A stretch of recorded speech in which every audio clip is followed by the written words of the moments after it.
Puji Tuhan, praise the Lord. Ambil Alkitab dan catatan. Kita belajar satu kalimat ini. Allah itu baik. God is good all the time. All the time, God is good. Ayo kita mulai dulu dengan mengisi kalimat ya. Kalau saya berhenti, Anda yang ucapkan. Sekalipun saya nggak bisa dengarkan dengan telinga jasmani, tapi dengan telinga hati dan iman saya bisa dengarkan Anda dalam hadirat Tuhan. God is good all the time. Ya, all the time, God is good. Allah itu baik. Yang percaya katakan amin. Buka bersama dengan saya di Mazmur 34 ayat 9 sampai 11 pembacaan kita. Saya bacakan. Kecaplah dan lihatlah betapa baiknya Tuhan itu. Berbahagialah orang yang berlindung padanya. Takut akan Tuhan, takutlah akan Tuhan, hai orang-orangnya yang kudus.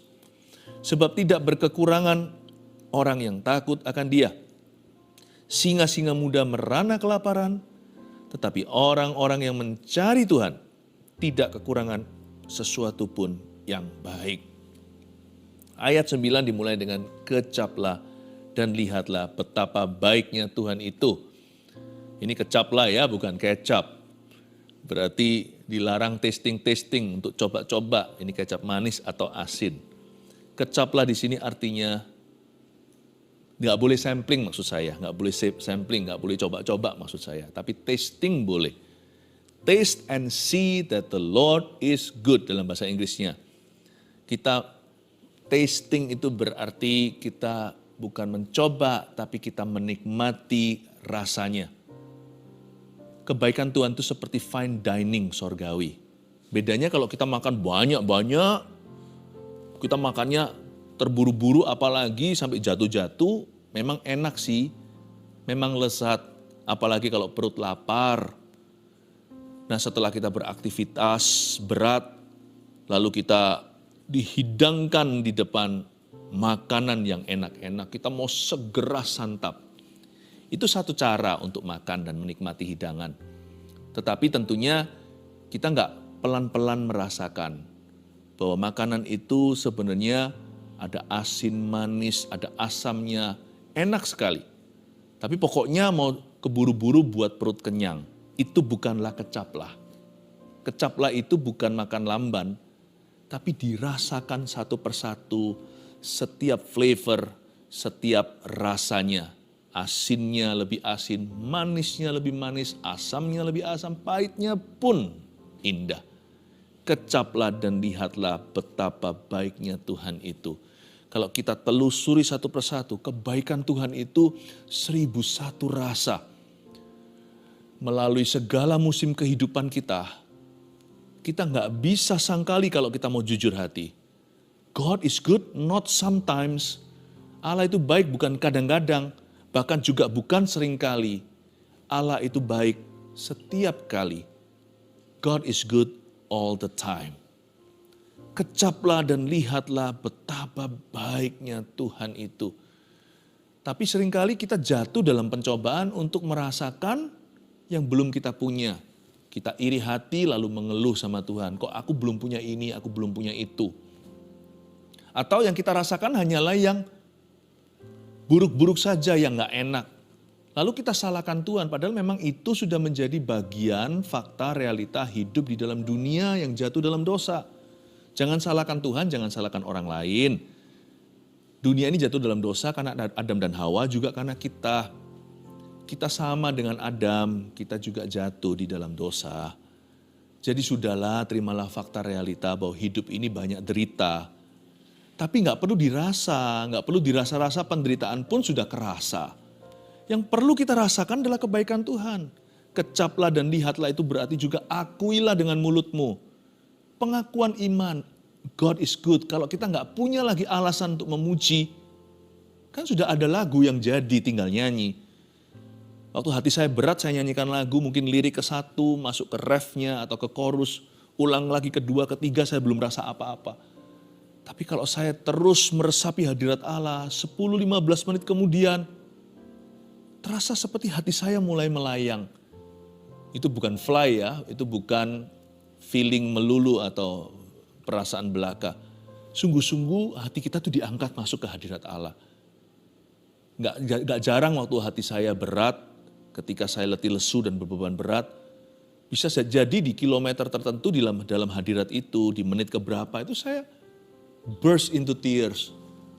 Langsung menangis sejadi-jadinya. Bukan karena saya cengeng, tapi karena saya terjamah. Kecaplah dan lihatlah itu berarti kita sengaja kiblatnya itu ke arah kebaikan Tuhan. Jangan kita itu hitung susahnya. Kita akui kebaikannya. Kalau nggak bisa lagi kreatif, ngomong sejujurnya Tuhan, aku terima kasih karena itu, aku terima kasih karena ini. Nyanyikan aja lagu yang sudah ada. Kalau kita sendiri nggak kuat nyanyi, setel aja lagu itu di depan kita. Kita itu dibacem dalam hadiratnya. Basking atau mandilah. Bathing di dalam kebaikan Tuhan. Bermandilah, tenggelamlah, basahilah hatimu dengan pengakuan akan kebaikannya. Akui terus kebaikan Tuhan. Itulah kecaplah dan lihatlah. Kecaplah itu kan pakai lidah. Lidah bukan hanya untuk kita merasakan pahit manis asamnya. Lidah ini juga keluar suara. Lidah ini juga keluar kata-kata. Lidah ini juga keluar kalimat. Kita punya pilihan mau menggerutu atau memuji Tuhan. Mau mengomel atau berterima kasih tanpa peduli situasi. Aku tahu keadaanku gak enak nih, aku sedang di dalam lembah kekelaman.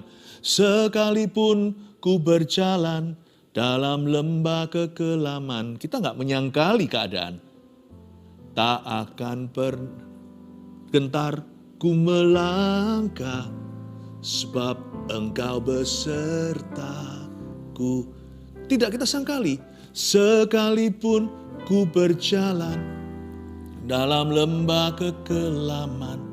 Setelah kalimat ini kita punya pilihan untuk ngomel sama Tuhan, untuk marah, untuk kecewa. Tapi kita tidak mau. Malahan yang keluar adalah kata-kata ini. Tak akan gentar ku melangkah, sebab Yesus besertaku. Itu juga bagian dari kecaplah. Orang yang bisa mengecap akan bisa melihat kebaikan Tuhan. Kalau kita itu bisa mengakui kebaikannya saat situasi nggak baik, niscaya pastilah kita akan melihat kebaikannya nanti. Tapi orang yang menggerutu dan mengeluluh, bunuh diri. Nggak perlu setan membunuh. Dia bisa hancurkan diri sendiri. Orang yang ngomel saja, marah dan kecewa, kepahitan, kata-katanya menjatuhkan. Orang itu sendiri yang jatuh. Jangan-jangan kita jadi bangsa Israel yang gak bisa masuk ke tanah Kanaan karena Tuhan berkata, begini pengakuanmu, ya sudahlah, terjadilah sesuai dengan yang kau mau. Harusnya mereka bisa masuk ke tanah perjanjian, tapi hanya Yosua dan Kaleb saja, karena sisanya semuanya tidak percaya. Mereka semuanya berkata-kata yang pesimis. Mereka semua menista Allah dengan kalimat-kalimat yang disengaja.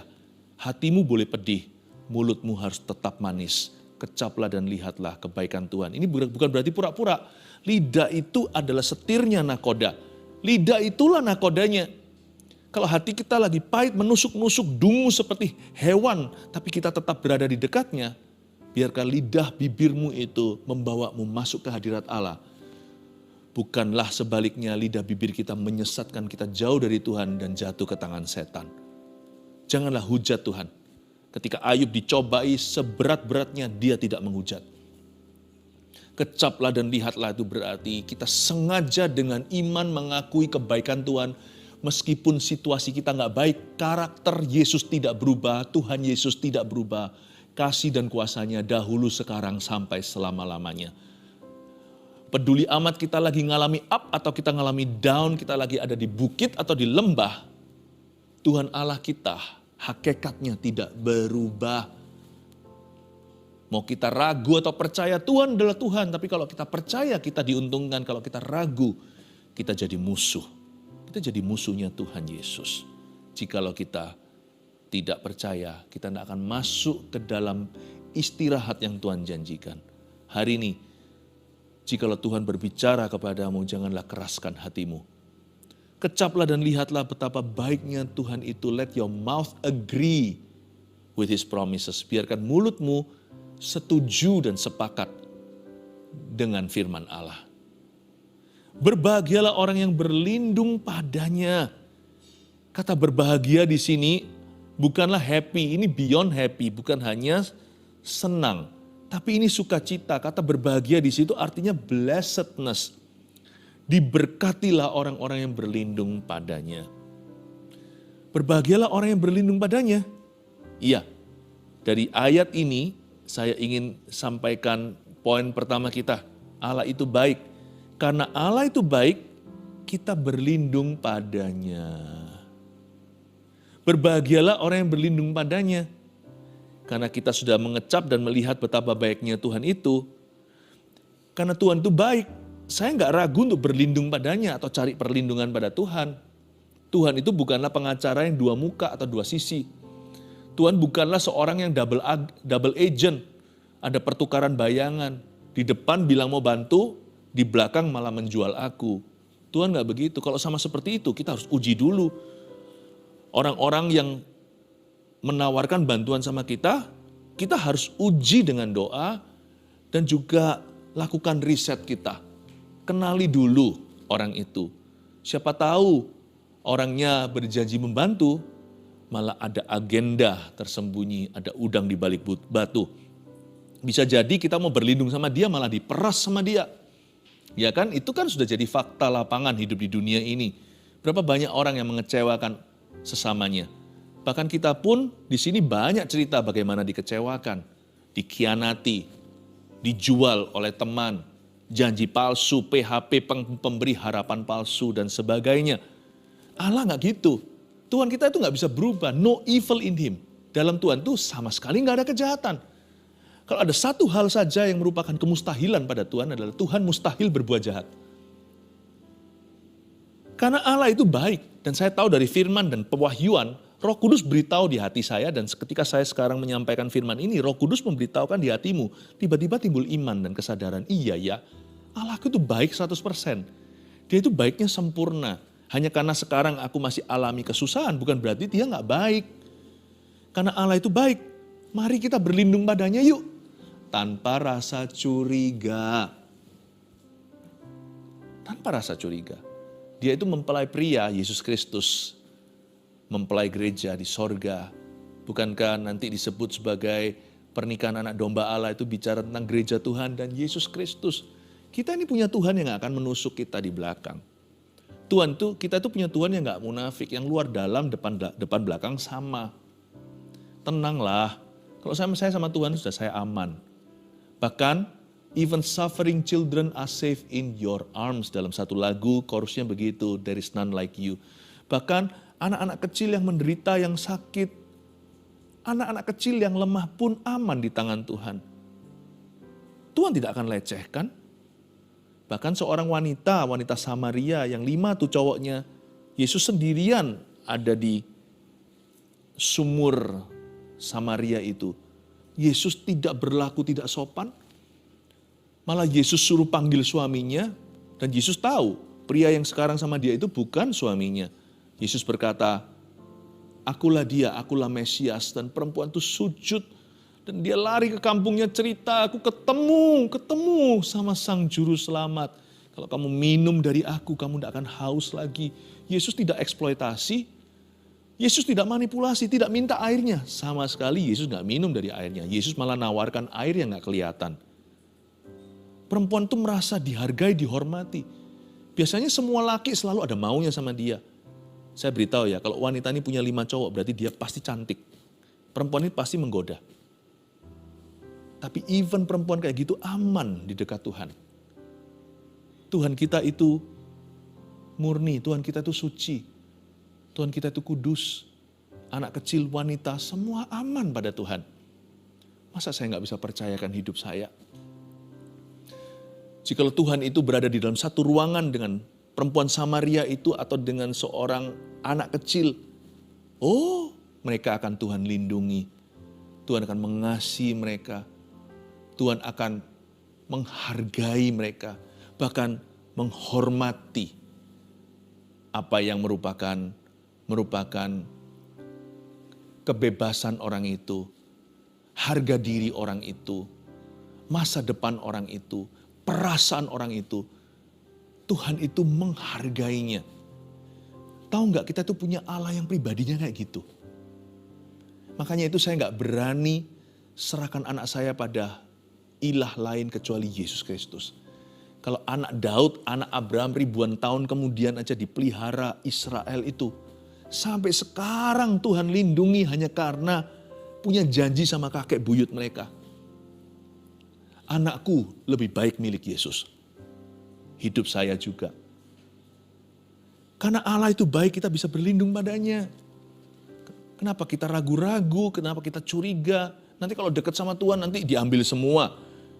Nanti kalau saya serahkan bisnis saya pada Tuhan, nanti saya disuruh jadi pendeta atau disuruh jual seluruh harta saya, dikasihkan ke orang miskin. Aduh, curiga itu udah gak musimnya. Itu curiga adalah dosa zamannya Adam dan Hawa, itu di Taman Eden. Udah waktunya kita move on ya, mengenal Tuhan sesungguhnya. Jangan percaya ular yang berbicara ke dalam hati dan benakmu itu. There is no one, tidak ada satupun pribadi di bumi maupun di sorga, sesudah maupun sebelum ciptaan dunia, dari kekal sampai kekal selamanya, yang bisa sedipercaya Yesus Kristus Tuhan kita. Makanya kenapa orang Kristen anak Tuhan harus punya rasa aman? Karena Yesus Tuhannya. Bayangin kalau kita punya Yesus sebagai Tuhan kita nggak bisa punya rasa aman, itu kan keterlaluan.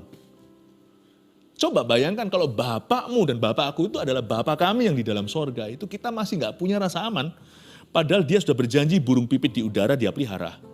Bunga di padang dia hiasin, makanya kita yang keterlaluan. Bukan Tuhan kurang berjanji, atau Tuhan kurang tepati janji. Hanya karena segala sesuatu belum terjadi sesuai dengan waktumu dan waktuku, semua indah pada waktunya.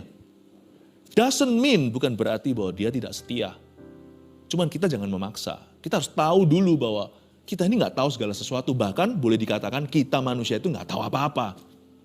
Makanya kita nggak boleh SKSB.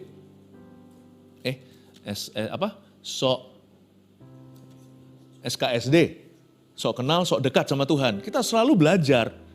Punya hati seorang murid untuk diajari. Saya juga sama, waktu saya ngajar begini, saya pun belajar dulu ya kan. Saya diajari, kita nggak boleh SKSD, nggak boleh sok kenal, nggak boleh sok dekat sama Tuhan. Kita ini nggak tahu apa-apa. Kita nggak tahu apa-apa. Karena Allah itu baik.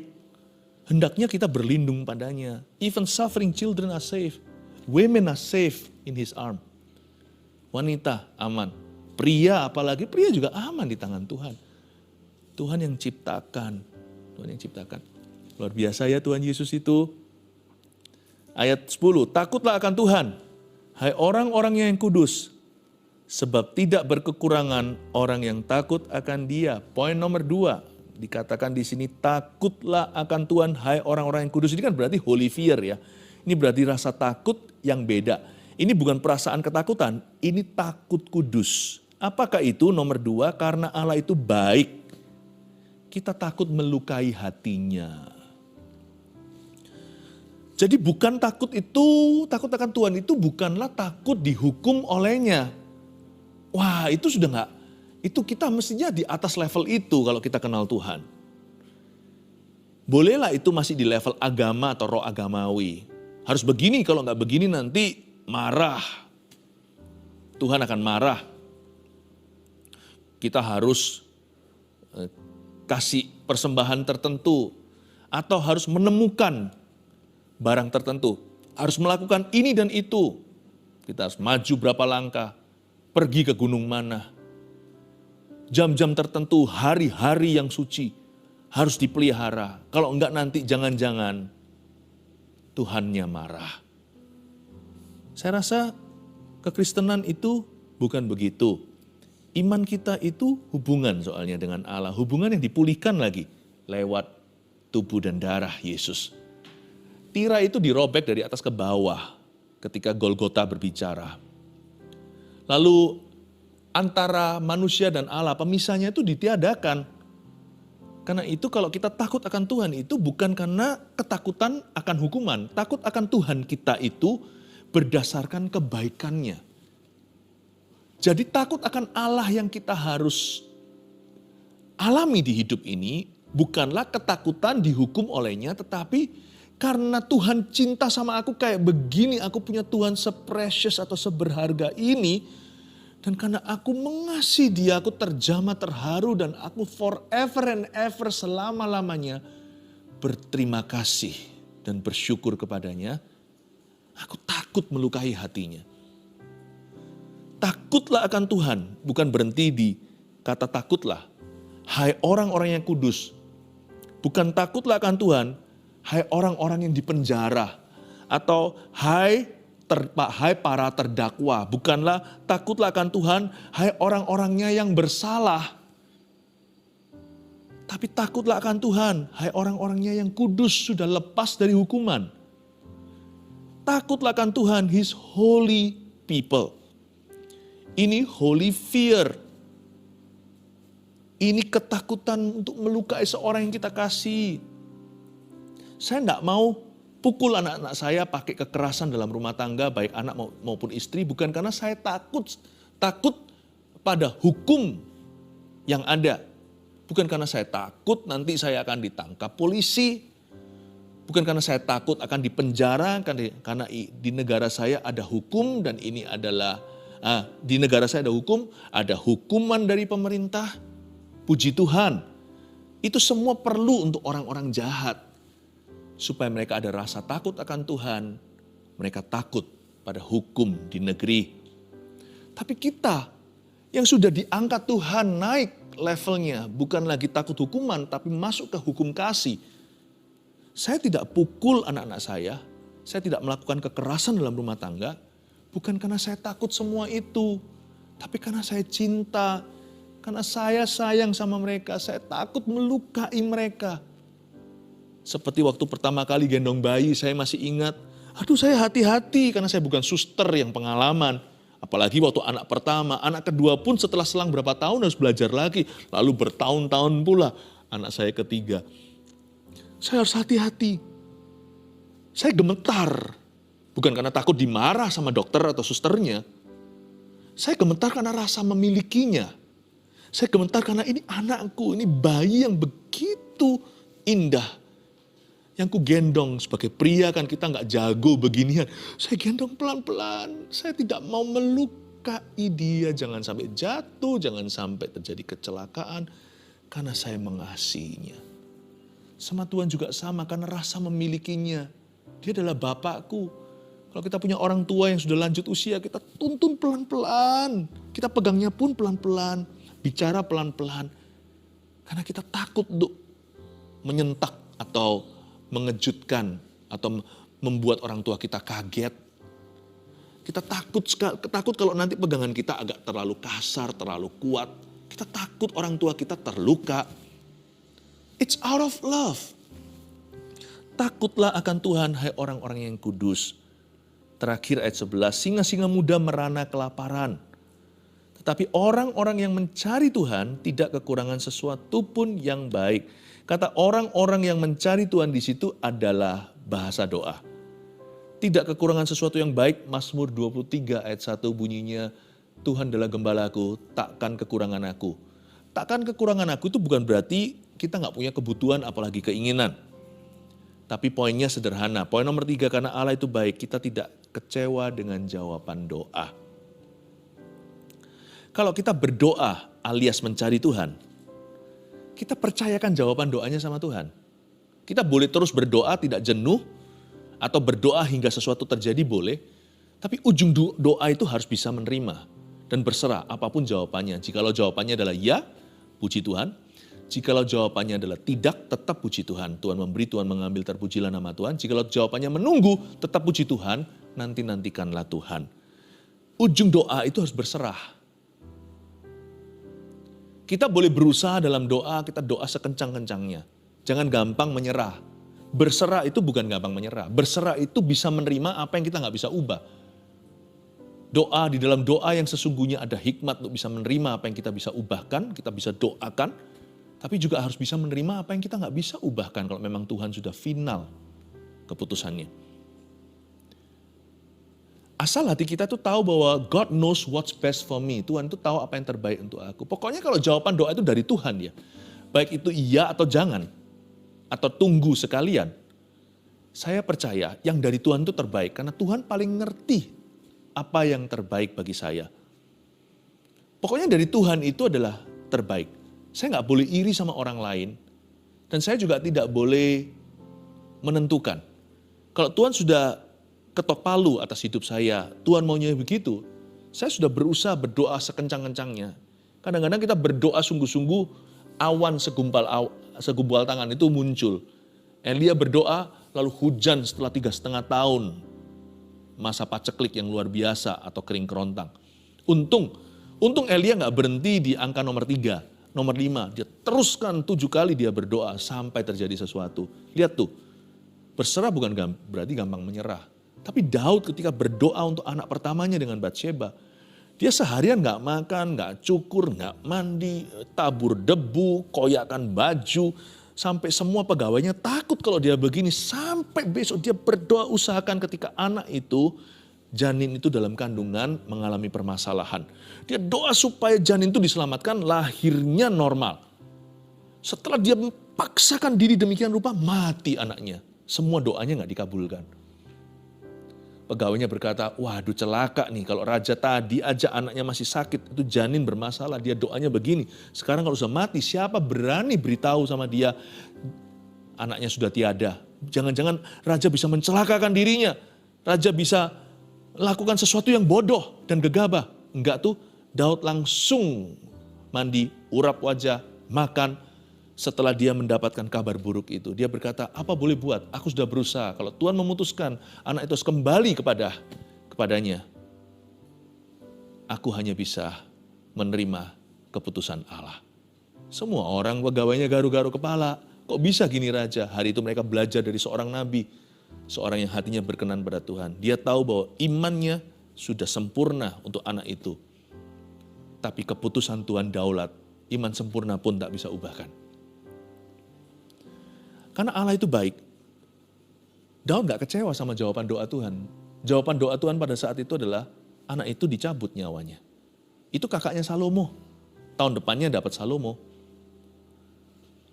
Berkat Tuhan itu yang terbaik, sekalipun berkat itu kadang-kadang terselubung. Jadi jangan sampai kita itu marah. Namun demikian, janganlah kita gampang menyerah. Oleh karena itu saya sarankan apapun jawaban Tuhan, bersyukurlah. Dan juga jangan takut beriman ya. Jangan takut berharap. Dan hati harus divaksin, tidak takut kecewa. Saya jadi orang berani minta sama Tuhan. Kerohanian saya itu begini. Saya bukan orang yang sungkan pelin-pelan formalitas sama Tuhan Yesus. Kalau saya minta sesuatu, karena saya tahu firman, bukan berarti saya tahu seluruh isi Alkitab dan mahir.